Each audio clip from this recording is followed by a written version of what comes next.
Hi, everybody. This is Dick, Sharon, and Linnea back again with Hollywood Progressive. This time we're with the engine behind a play we saw this past weekend, Big Money. It's part of the Hollywood Fringe Festival. The basic conceit of the show was four female New York City advertising executives have one night to create an advertising campaign to get more moms buy more guns. And with this is Lauren Farabee, the playwright, George Bamber, the director, and Libby Jasper, one of the actors, and all three were producers. And you had a question for him? Right, yeah. So thank you so much for joining us, and we love sharing these kinds of plays with our community because the Hollywood Progressive likes to focus on issues of social justice, and you certainly are focusing on issues of social justice here. So I wanted to ask, I think I probably want to ask, this question is posed to Lauren. The play has four women, one Asian actor, two Black actors, and a white actor, all four women, and then a couple of guys. But I want to ask specifically about the racial composition of the actors. Were they written for that racial composition? And you seem to subtly touch on racial issues, although it seems like the play is really centered around gender, but please answer. Yeah. So when we approached the play, I had done a couple of other readings, and we really approached it from let's see who the best actors are. And then we went through an extensive rewrite process. So once we had our actors, that was when I really started to think about the racial composition of the play. I think it was really important to all of us that we find the best talent and then figure out, okay, now that we have the best talent, what do we want to look at? As a white playwright, I felt really strongly that we needed to touch on those racial issues, but I also knew that there was a part of that lived experience that I wouldn't be able to speak to. So that was one of the reasons I kind of wanted to put that into the play, but I really wanted to focus on the aspects of that lived experience that I could really speak to and really authentically touch on. Cool. Yeah, that was done very well. Thank you. Yeah, do you have something? Yeah, I was curious. This is also for the playwright. I promise we'll ask questions of the other two as well. They're coming. I was curious because I remember we spoke a little bit after the play and just hearing from Libby and another actor, Olaf, that you had been working on this for a very long time. I was curious if you could talk a little bit about that. And then I was also curious if you could touch on the main aspect, the gun violence, I can see where that comes from. I'd love to hear more about that, but also like this corporate experience, is that from experience from you or just, from someone else, just knowing what it might be like? Yeah. It was interesting. I initially wrote this play about 5 years ago. And it was after I lived in New York for about 10 years, and I did work in kind of different corporate environments. I also worked in sort of corporate environments in Dallas. And I think as someone who always worked on like front desk or kind of the outside of that sort of central environment, I was always struck by, especially in this one company I worked for, the ways in which they tried to sort of gamify the corporate structures, with the snacks and the lunches and the sort of like way that they tried to really like kind of lure people in to live this kind of like expensive lifestyle. And so having that experience, I think I was really interested in like looking at these four women who in some ways have really to some extent bought in, to some of them to more extent than others.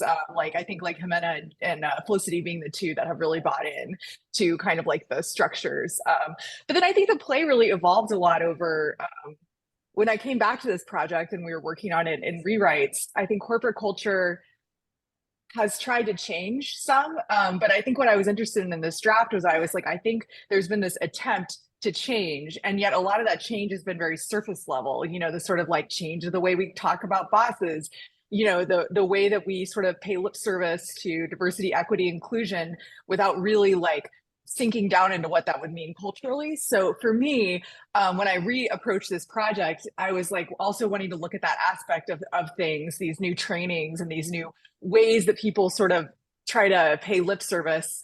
Olaf's character is a great example of this, you know, where he literally interrupts someone and then is like, I didn't interrupt you, you know, because he knows that he's not supposed to do it. And so that was something I became really interested in over time, was exploring actually how that version of corporate culture has both evolved and stayed the same since I initially wrote the play. So this is a question for all three of you as producers, with your producers' hats on.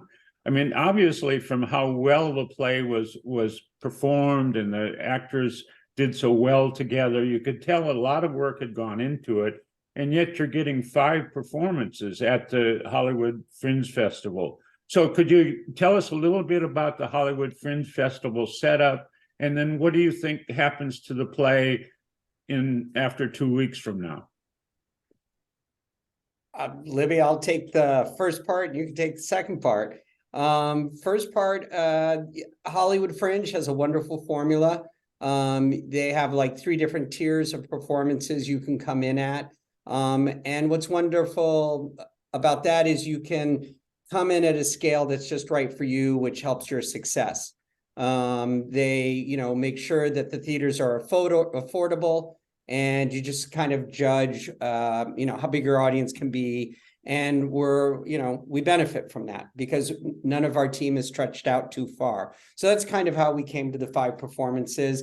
You know, I think most everybody that I've met so far in Hollywood Fringe, we're using this as a workshop opportunity. Since the festival is taking on the burden of the different theaters and the houses, we just have to worry about the presentation we're bringing in. So, you know, I think they're in their 13th year. Don't quote me on that. But, you know, I look forward to coming back. And I think Libby and I, this is our 2nd time at Hollywood Fringe. And so it's a great opportunity. Great. So Libby, do you want to answer that same question? Sure, yeah. Everything George said, yeah. So how we kind of came into this project is that George and I had done a show together in 2019, and we both kind of coincidentally wanted to do something in Fringe, and Lauren and I had met through kind of a readers group that we attended for a short amount of time. And she read a different one of her plays that was more focused on climate change as the kind of pulsing engine that was the main concept of the show. But I was so taken with her writing, and I was like, oh my gosh, I have to reach out to this amazing playwright. And we settled on big money. So that's kind of how it all came to be. And Fringe, yeah, it's just such a good vehicle for people who just want to, try things out. It was a perfect space for us to do a bunch of rewrites, to kind of pull. It's all about like pulling resources together and putting up the best show that you can, given the constraints. And then to answer the question about the 2 weeks from now, you know, George and Lauren and I both have tons of experience in different worlds. George is a big film background. I've come from the theater world forever and ever, as has Lauren. So our plan is to kind of just pool our connections and resources and try and continue to breathe life into this piece, because it's one we're really passionate about. And, you know, we definitely don't want this to be the only production of it. We're gung-ho on continuing the journey with this one. So yeah, I sure hope it does. I thought it was so clever to take such a dismal, sad topic of the 400 million guns in America. And you know, I come down here to work on this computer in the morning and turn on MSNBC and the news, and I almost hate to do it because there's another mass murder in Colorado, 4 dead in Ohio, shooting in Texas. It's really sad, and yet you did it you did it well as a comedy. Kind of, some parts of it are really funny, but underlying is this drive of social justice and what are we doing to ourselves. So that's not a question, that's just a compliment. I thought that part of it was superb. So I want to dovetail on what Dick is saying. So, you know, we produce the Hollywood Progressive, which is the sister companion site to the LA Progressive. And the reason Hollywood Progressive exists is because I found myself getting really depressed with the news. We publish a daily digital publication called the LA Progressive, and it's just full of very, very sad stories. But what I experienced by going to see your production is that there are ways that you can deliver this message without feeling like you want to commit suicide after. So Georgia, I wanted to ask you, I mean, as a director, how did you deal with such a heavy topic and making it somewhat palatable to people who want to learn more, but like I said, don't want to commit suicide at the end of the play?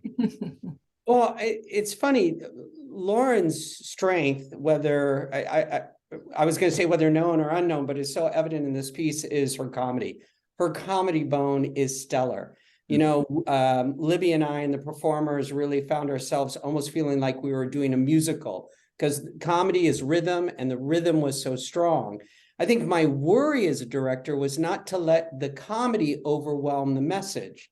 And the three of us talked a lot about how, whether we're watching CNN or whether we're watching a performance, that it creates a disassociation. You know, our watching Romeo and Juliet makes tragedy safe. We can consume it, we can feel it, but then we can walk away from the theater and feel that it's left behind. And I think that's one of the essential reasons why we have theater. I think with this piece, it was the balance of, how do we not allow us to be too comfortable or disassociated at the end? And, you know, the response I'm hearing from you and what I've heard from some other people is that they are left thinking about it. Lauren had a very wonderful expression, and I kind of really leaned into it and depended upon it as a director. She said, I build a fast moving train that smashes into the wall in the end. And I think, so that's why as a director, I really relied on that sort of score that she created. Let's just go fast, let the comedy be smooth, you know, the sugar that goes with the medicine, but let it just crash at the end. And then let the audience pick up the pieces. And that was the key component. You know, I think we talked a lot about, is there something we're advocating? Is there an action we're recommending to people to take? And I'm sure you guys within your own form of the progressive know that many times there isn't an answer, but the next step is discussion. And so this act of the audience picking up the pieces, both internally, both with the people they visit the theater with, or even when they go home and talk about the piece, that's the beginning of the answer of, you know, let's keep talking about it till we find a solution. Cool. Wow. Nia, do you have a thought? I had one more question, going back to Lauren and going back to the genesis of this 5 years ago. Was there something specific that happened that, you know, sort of catalyzed this for you? Or had it been something that had been stewing in your brain and kind of came to fruition? And what did it look like before it went onto paper? What was the start? Yeah, it's funny. This has been a funny one because sometimes I really spend a lot of time thinking and sort of like ruminating. This one was when I really started writing. I was in school at the time and I had a deadline. It's the bottom line. Like I had this deadline that I had to reach, you know. But I think when I think back on the catalyst for the play, I think it was actually living in New York. I went to college in New York. I lived in New York for a long time and then left and moved to South Carolina to do an artist residency as a playwright. And that was like my first experience as an adult with the sort of disconnect of how different life can be in different parts of the US. And so having spent some time since then sort of reflecting on my life in New York, my life other places, one of the things that I continue to be very interested in, that I think comes across sort of in a very indirect way in the play, is the ways in which we are disconnected from each other and our realities are disconnected from each other. And I was interested in writing this play about people I had known in New York that would never know the people that I had known in South Carolina. and exploring like who these people were and how they talked about things, because I had gotten very invested in sort of writing about my background, which is Texas, and writing about these sort of like Southern identities and all of that. And this was like a way for me to look at this other chapter of my life and think about, what is the urban life? And I think a lot of conversations I had had with people about the ways in which urban people a lot of times don't really like to look at, they like to be virtuous, they like to think we have the right views, we think the right things, and at the same time, like there's so many ways in which cities impact the life of other people in other places, and so I think that was like, actually, even though that is not a huge part of the play, it became a very small thread in the play. It's just something that I was really thinking about when I started writing it was, what does it look like to have these 4 women who don't even really know any moms be the ones that are tasked with selling guns to moms, and to look down a little bit on the people they're selling the guns to. And yet what we get to see in the backlight of that is them and their flaws, and sort of like in that way have to look at ourselves, and so that was, I think, really where I sat with the play when I started writing it. Wow. So I have another question about the 4 actresses, and well, actually, this is a question about all of the actors that were involved. They all seem to fit in the same age demographic. So Dick said, "You think it's?" I said, "Yeah, I bet you anything there isn't much more of a 10 to maybe 15-year age range there." Was that intentional? Libby, you want to take that? Yeah. Sure.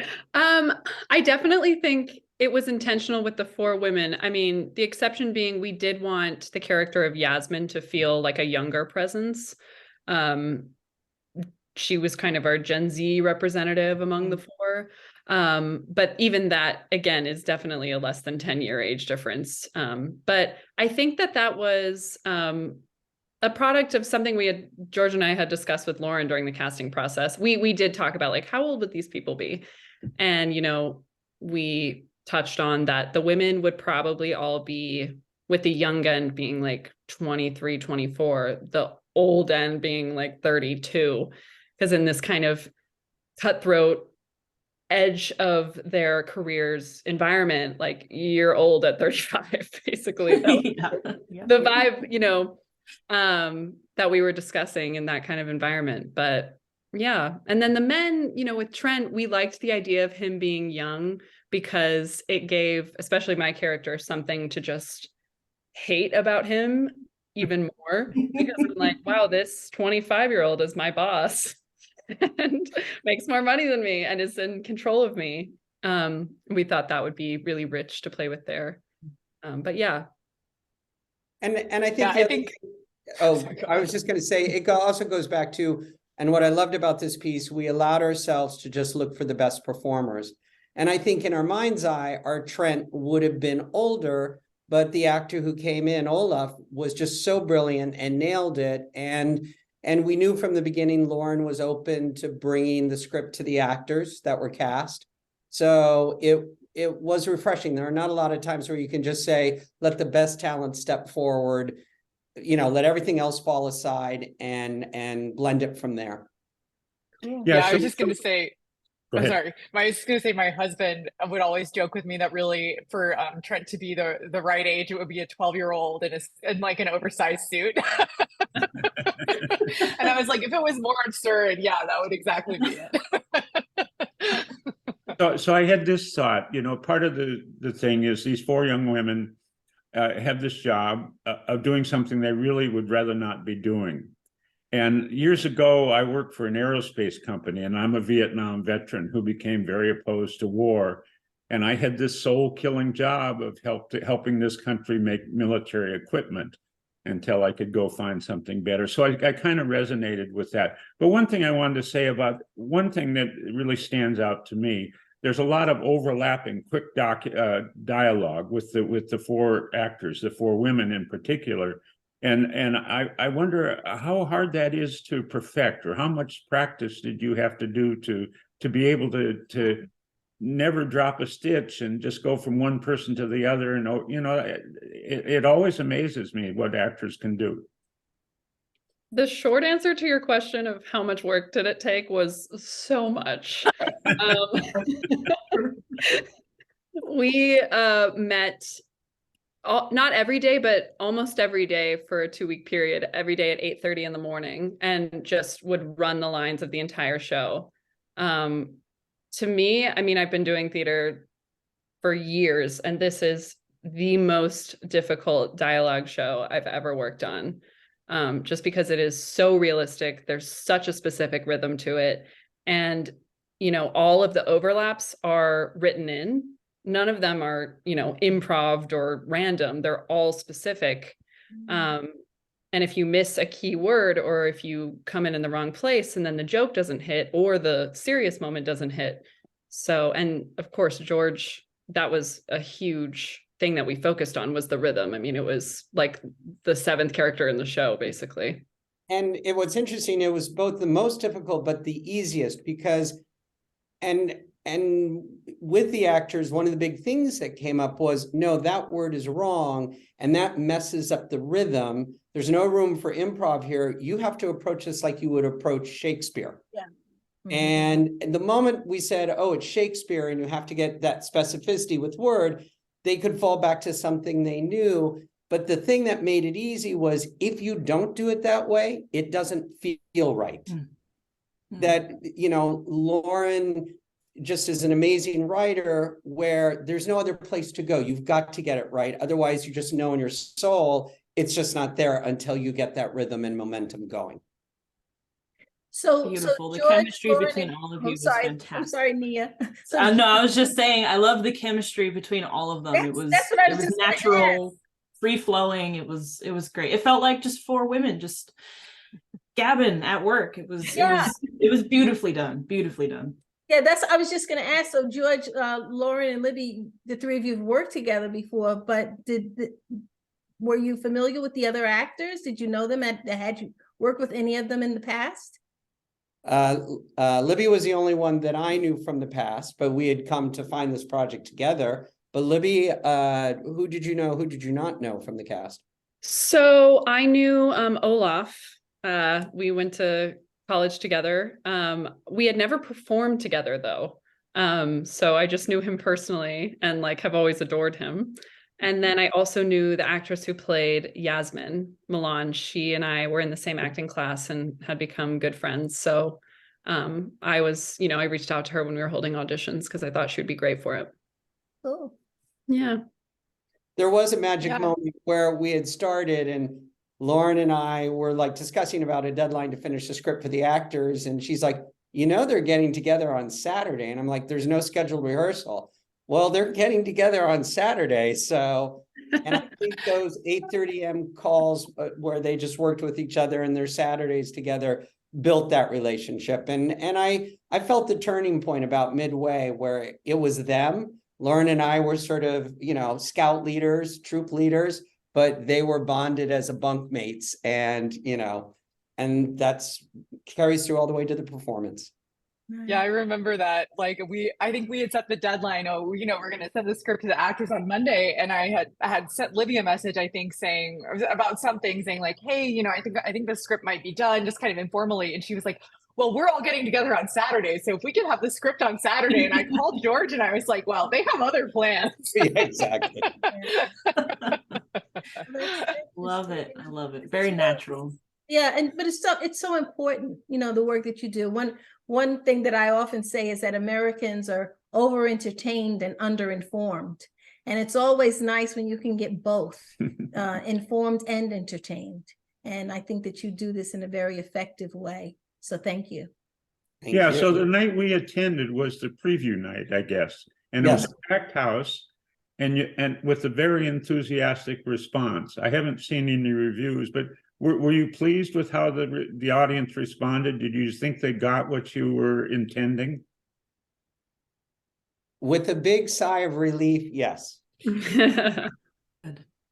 Good. Yes, yeah. I talked to several people after, and I think the thing I was most gratified by was people saying, that they saw people really respond to the ending in the way that, in different ways, but in ways that kind of all indicated that they felt challenged by the ending in a good way, you know, that they understood in some way that the energy of the play was transferring to them, you know. So I think that was the most, you know, I think when you put something out into the world, there are always going to be little things that people say, oh, I liked this, I didn't like this. But for me, it's really about that energy transfer. You know, what are people really getting hit with and walking away with, that's going to stay with them? And I really felt like on preview night, we really hit that energy, and that's what's most important to me. Okay, Well, I think we're good, unless you have anything else, Nia? Are we good? So we very much appreciate your time. Mhm. Thank you so much. We hope you do real well with the rest of the performances.